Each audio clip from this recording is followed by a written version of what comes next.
Let me start, as always, with the latest numbers. As of 6 a.m. Geneva time this morning, China has reported a total of 77,362 cases of COVID-19 to WHO, including 2,618 deaths. In the past 24 hours, China has reported 416 new confirmed cases and 150 deaths. We're encouraged by the continued decline in cases in China. Earlier today, the WHO China Joint Mission concluded its visit and delivered its report. As you know, the team has traveled to several different provinces, including Wuhan. The team has made a range of findings about the transmissibility of the virus, the severity of the disease, and the impact of the measures taken. They found that the epidemic peaked and plateaued between the 23rd of January and the 2nd of February, and has been declining steadily since then. They have found that there has been no significant change in the DNA of the virus. They found that the fatality rate is between 2% and 4% in Wuhan and 0.7% outside Wuhan. They found that for people with mild disease, recovery time is about 2 weeks, while people with severe or critical disease recover within 3 to 6 weeks. The team also estimates that the measures taken in China have averted a significant number of cases. The report contains a wealth of other information and highlights questions for which we still don't have answers, and includes 22 recommendations. Dr. Bruce Aylward will give more details tomorrow on behalf of the joint team. But the key message that should give all countries hope, courage, and confidence is that this virus can be contained. Indeed, there are many countries that have done exactly that. Outside China, there are now 2,074 cases in 28 countries and 23 deaths. The sudden increase of cases in Italy, the Islamic Republic of Iran, and the Republic of Korea are deeply concerning. There is a lot of speculation about whether this increase means that this epidemic has now become a pandemic. We understand why people ask that question. WHO, as you know, has already declared a public health emergency of international concern. Our highest level of alarm when there were less than 100 cases outside China and 8 cases of human-to-human transmission. Our decision about whether to use the word pandemic to describe an epidemic is based on an ongoing assessment of the geographical spread of the virus, the severity of disease it causes, and the impact it has on the whole society. For the moment, we are not witnessing the uncontained global spread of this virus, and we are not witnessing large-scale severe disease or death. Does this virus have pandemic potential? Absolutely, it has. Are we there yet? From our assessment, not yet. So how should we describe the current situation? What we see are epidemics in different parts of the world, affecting countries in different ways and requiring a tailored response. The sudden increase in new cases is certainly very concerning. I have spoken consistently about the need for facts, not fear. Using the word pandemic now does not fit the facts, but it may certainly cause fear. This is not the time to focus on what word we use. That will not prevent a single infection today or save a single life today. This is a time for all countries, communities, families, and individuals to focus on preparing. We do not live in a binary black and white world. It's not either or.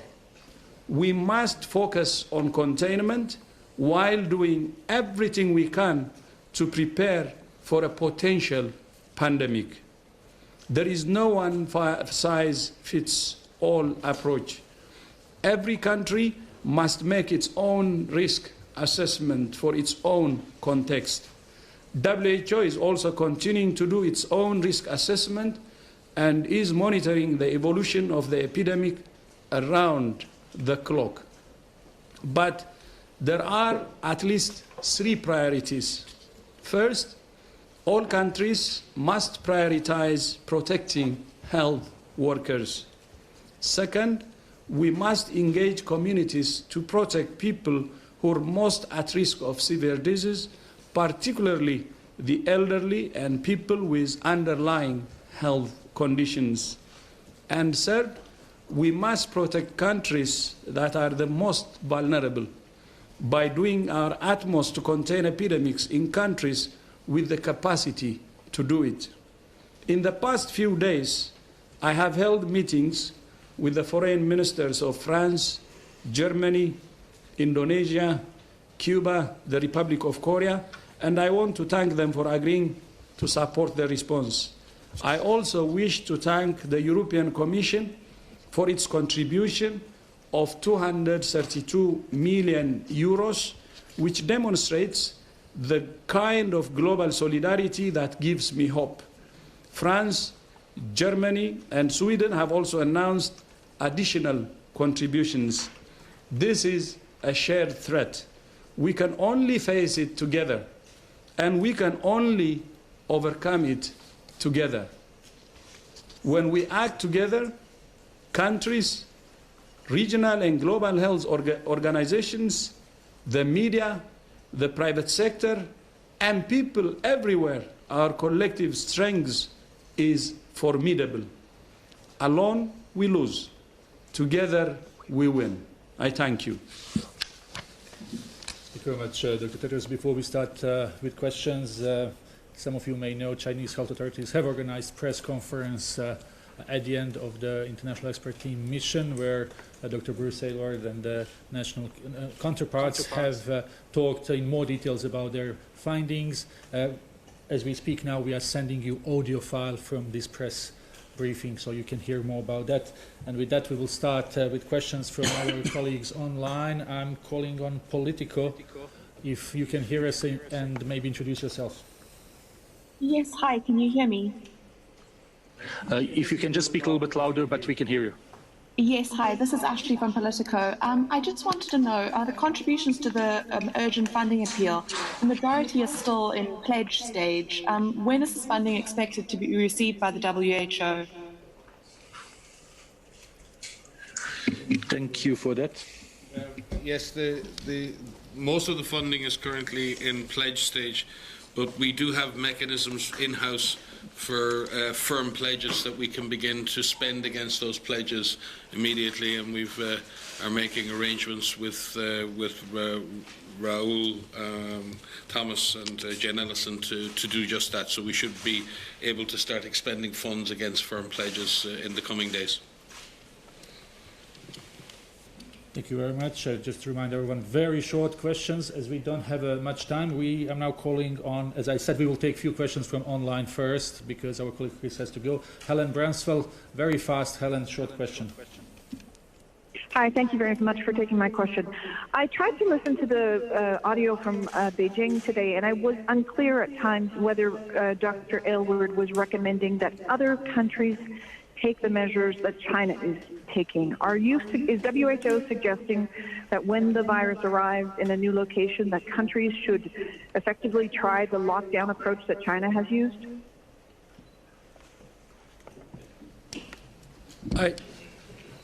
As I said in my statement, Bruce will be giving a press statement tomorrow in Geneva. So I think it would be better to attend that. Thank you. Thank you very much. Yes, we will have a Bruce Aylward tomorrow. But as I said, you can already listen. For those who have not been listening, you can listen what he has said as we are sending audio file. Let's go to CNN China. If we can hear from China. Hello. Hello. Okay, we don't have CNN China. Let's then go quickly to the room here. Stefan, please. Yes, Stefan Bissal, Le Temps newspaper. Two questions. First, about Iran, this surge of new cases. Apparently, there's a very high mortality rate if we compare to the number of cases and the number of deaths.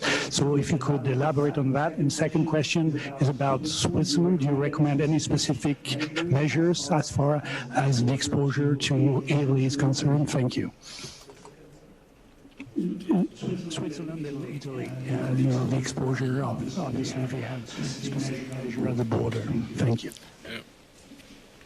With regard to Iran, again, a little like was originally the case in China, we need to be very careful in the first wave of infections in any newly affected country, because we may only be detecting severe cases and the deaths will be overrepresented in that.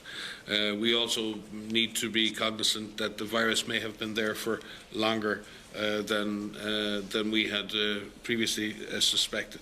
We do know, again, and each and every country is a different dynamic. You saw in Japan with the Sea Princess. You see with Singapore when they had a cluster at a conference, there was exportation from that conference. You've seen in the case of Iran religious gatherings. So sometimes when you see an acceleration of cases and a spread from that, it doesn't necessarily represent the natural transmission dynamics of the virus. It's very much driven by the context of a gathering and then people moving after. So the natural transmission dynamics are such that if you look in most cases, for example, even in China, are in family clusters. Most secondary cases occur in families. About 1 in 10 contacts become subsequently confirmed as cases, and that's been driving the epidemic. There are very then particular circumstances. So again, we need to understand the exact dynamics of what has happened in Iran. But clearly there have been gatherings for religious festivals and then people coming and then moving afterwards.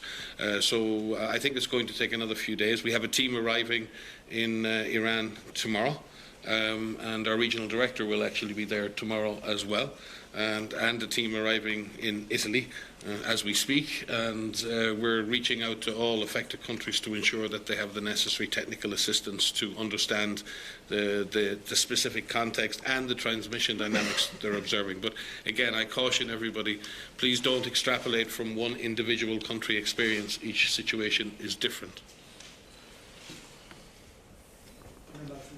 Oh, sorry. No, I think there are, again, the European Union and Switzerland and other European countries have been working closely together to maintain their open borders and to manage this risk collectively. Again, I think I've said it in numerous press conferences, there is no zero risk in this. This is about good risk management. It's about good communication between states. It's about management and early detection of cases and their appropriate isolation and treatment. It's not about shutting borders. It's about coherent, coordinated public health action by a number of member states who share borders in order to effectively manage the public health consequences of any importation of COVID-19. Thank you very much. Let's try one more time to call a few journalists online and then we will get back to the room. So Jacqueline from CNN. Jacqueline, can you hear us? Yes, I can hear you. Thanks for taking my call. This is Jacqueline Howard from CNN. My question is just to follow up on the comments Dr. Tedros made about pandemic. Thank you for clarifying questions around the word pandemic. My follow-up to that is, at what point, as we monitor this outbreak, at what point could we call this a pandemic? And for any outbreak, what criteria does it have to reach to be determined a pandemic?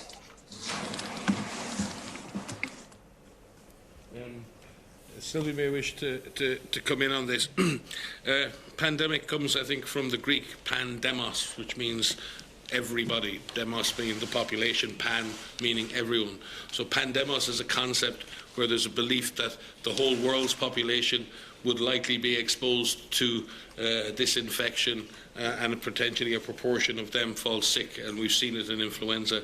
It occurs in different waves. So pandemics of influenza can be sometimes called a lot earlier because we know we've had previous pandemics, and we know with influenza that when there's highly efficient community transmission, as we see with seasonal flu, that the disease does spread around the world, and it has proven that time and time again.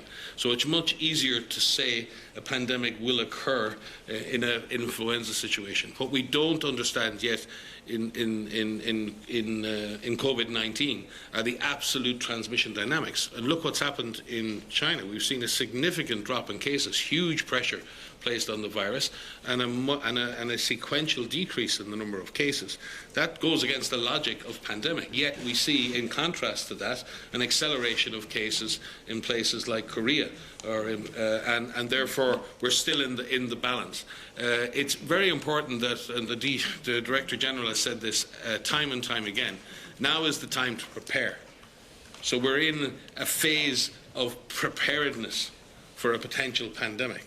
That doesn't stop anyone doing what they need to do. We've had enough countries now import disease. It is time to prepare. It is time to do everything you would do in preparing for a pandemic. But in declaring something a pandemic, it is too early. We're still trying to avoid that reality. We're still trying to avoid that eventuality, and countries are having success in doing that. So let's focus on what we can do and what we need to do, which is prepare. When we mean prepare to detect cases, prepare to treat cases, prepared to follow contacts, prepared to put in place adequate containment measures. It's not 100 different measures. There are probably 5 or 6 key interventions, and the Director General outlined them in his speech, and Sylvie may wish to comment on this as well. Yeah, thanks a lot. And I think whatever is the situation, as Mike highlighted, what is really important to understand is that the situation will be different in different contexts. And so that's why local and national risk assessment is so important, because this is how you can really tailor the intervention to the context. And even in one given country, the situation may be different in different provinces, for instance. And so that's why it's so important now to get prepared and to grab these nuances, and so that we can put in place effective interventions. And one of the comments also is that each disease has a different trigger. And what we know for flu, because flu has been hitting the humanity with different pandemics, 3 in the past century and 1 is in this century. So we have more experience of this kind of disease, and it's easier to define triggers for when we are in pre-alert and when we are really in a full pandemic mode. But for this disease, it's a very new disease, and we are still learning about it. So we do is a very careful monitoring, 24/7, and working closely together to be on top of it at any moment. Thank you very much. We will take one more question from online. Banjo Kaur from India, down third. Miss Banjo, can you hear us? Hi, my question is to Dr. Tedros. Dr. Tedros, you were meeting the officials of African CDC the other day, and you were taking a stock of preparedness. Can we have some sense as to how many laboratories in different countries of Africa are prepared to do testing of the samples, and how many countries do have such a facility? Yeah, thank you. Also, if you could just give a sense about how much are these countries prepared to launch a quarantine if required at any point in time? How much are they prepared? What? The second one. The second one. Okay. So I will take the first one. As you know, at the start of this outbreak, there was only one country that could do the testing. Now we have 41 countries, and we're moving into the rest of the countries that haven't developed the capability. But the meeting of the African Union Ministers of Health was very, very important because it helps in continental preparedness and also national level preparedness. And they had a consensus on both. And they have agreed to do all they can, because it's the national preparedness which is really central to fight for the potential arrival of this virus in the continent. Yeah. With regard to preparedness to implement public health measures like case detection, isolation, quarantine, in fact, paradoxically, countries in Africa have quite a deal of experience in dealing with detection of specific syndromes. Africa has been leading the world in polio surveillance, in surveillance for hemorrhagic fevers, which is a hemorrhagic syndrome, with cholera, which is a watery diarrhea syndrome, for Lassa fever and for yellow fever. So countries in Africa have been dealing with the identification, isolation and contact tracing for many different diseases. The challenge in this particular case is that this is a respiratory disease, and the systems in Africa historically have not been as well developed for that. But WHO, with its partners in the Global Influenza Surveillance Network, has been doing quite a bit of work over the last 5 years, since the last pandemic, in strengthening the capacity of African public health systems to detect and implement respiratory disease surveillance, particularly acute lower respiratory tract infection surveillance. So we believe that the surveillance systems are in place, but what we need to do is connect clinicians in the hospitals with the surveillance systems, with the laboratories. So those basic capacities exist, but it's the same for all countries, even Italy and everywhere else. The issue in a crisis is not having the individual capacities. It's making those capacities work together in a coherent and coordinated fashion. We've seen that with polio eradication. It's not just about the individual capacities. Coordination, governance, and the ability to drive a coherent response over a long period of time. And we've seen that in Ebola. It's taken 1.5 years in Congo to develop and implement a comprehensive multi-agency, multi-organization capacity to contain Ebola in Congo and prevent it reaching surrounding countries. So I think Africa has quite a track record. We need to support those systems, and there are countries in other parts of the world who also have weaker health systems, and we also need to support them.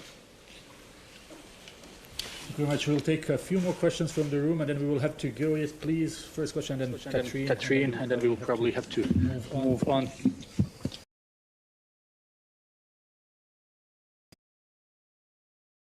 Is here to stay, and it might become a long-term disease that coexists with humans like the flu. How to comment on this? Thank you. Yes, absolutely. That's a possibility. What we don't know is what the reality will be in 2 months or in 6 months' time. There is still a possibility that we can contain the virus and interrupt its transmission, but the virus may settle down into an endemic pattern of transmission, into a seasonal pattern of transmission, or could accelerate into a full-blown global pandemic. And at this point, it is not possible to say which of those realities is going to happen. In fact, the hope we have from the efforts in China is that it is clear that China and a number of other countries with smaller events have managed to suppress and contain the virus. But as I said, some countries are struggling with that. So we have to now see, can we learn the lessons? And I think that's going to be one of the important things coming from the mission to China, is collating and bringing together all of that experience that China's had over the last 8 weeks, to see what we can learn about what the right things to do, what works, what doesn't work, what's effective, what's not effective. But you're correct. If anyone wants to predict the future, they're welcome to do it. But the possibility you raise is certainly one that could come to pass. Thank you very much, Catherine. Thank you. Konga for France 24. My question is regarding preparedness. We often speak about Africa, but as Mike and Dr. Tedros just underlined it, Africa is used to, face these kind of outbreaks. But I would like to know, what about European countries? Are they prepared? We see what's happening in Italy. Geneva, for instance, follow-up of the question of my colleague, Geneva is a hub of conferences. We just had the Human Rights Council session that opened this morning. There's nothing at the airport. There's nothing here around to take the temperature or anything. So what do you think? And are you also scared about the coordination, the governments, and a coherent response from the European authorities? Thank you. We believe that all countries are vulnerable because all countries have two things. All countries have vulnerable populations. People within any, no matter how developed an economy is, there are many, many older people with underlying conditions who may be negatively impacted if this virus arrives and spreads. Secondly, many of our health systems, even in the most developed countries, in fact, very often in the most developed countries, are operating at nearly 100% efficiency or impact all the time. You don't see many extra beds in hospitals in Europe. So the problem for the European countries and other countries in the developed world is that the health systems may come under a lot of extra pressure. We see that with the seasonal influenza every winter. But slowing down the virus, even now slowing down the virus spreading in Europe, in order for the flu season to end, will free up significant capacity in the health system. So even slowing down the virus by a month or 6 weeks has a massive positive benefit to the system. But you're right, all systems have vulnerabilities. But again, we've said it before, when it comes to conferences, when it comes to movement, there is no zero risk. We cannot shut down the world. In the sense of everyone can close their borders and everyone can say there's no movement. That's not going to work because disease can spread between nations. So I think what we need to focus on is risk management, reducing the risks of disease importation, reducing the risk of disease transmission, increasing the survival of patients who get sick, and understand that this virus may come and it may cause outbreaks or epidemics in any number of countries, but they can be managed, they can be dealt with. But I think we have to be very, very careful in trying to suggest that we can absolutely stop this virus from spreading from one country to the next. I don't think that's possible. Sylvie, if you have a comment on that. I think you are right, and I think we have seen many crises, not necessarily linked to viruses, but if you remember a few years ago, the heat wave as well. So it shows that every country has vulnerabilities. But that is why the alert was raised, so that now they need to really consider their plan, because normally most of the countries have done a preparedness plan and test this plan and see if this plan will work and put aside all the facilities and assets they can have so that they can beat the virus when it comes. Mm-hmm. Thank you very much. So there could be some surprise for many European countries, but the one thing that's there could be surprise to many countries, but one thing that's clear is the capacity, the institutional capacity they have can be triggered to counter. Mm-hmm. So that's one thing, but they have capacity, of course, institutional capacity. Thank you very much. We will conclude with this, and sorry for everyone online and here in the room who was not able to ask the question. There will be other opportunities. We will send the audio file from this briefing shortly. We have sent to you an audio file from the conference that took place in China earlier today. And then we will have on our Twitter account a short encounter of United Nations Secretary General with some of the journalists around 5:30 today. So please follow us on Twitter. Thank you very much and have a nice day. Thank you. Good.